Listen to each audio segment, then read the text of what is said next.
O VAR chamou, o árbitro marcou e o Ituano tem a oportunidade no último lance de marcar o gol da vitória. O mais engraçado é que o Vitor Rangel tá concordando com o Luizão, que não tem como. O Luizão tá fazendo gesto ali do movimento e o Vitor Rangel tá dizendo, concordo com você, mas o árbitro marcou. Então pênalti, né? 53 do segundo tempo. Fernandinho, 19 na bola. Fernandinho. 19, a camisa dele, Ituano tem a chance do gol da vitória aos 53 do segundo tempo.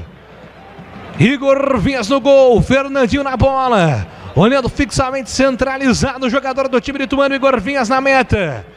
Atenção Brasil, é pênalti, é o último lance do jogo. Pra quem sabe sacramentar a vitória do Ituano, Igor Vinhas na meta, Fernandinho. Correu pra bola, bateu na casinha!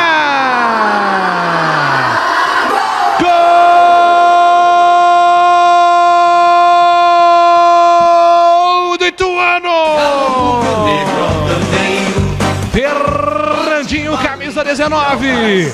Aos 53 minutos do segundo tempo, cobrando pênalti. Faz o gol da vitória do time do Ituano.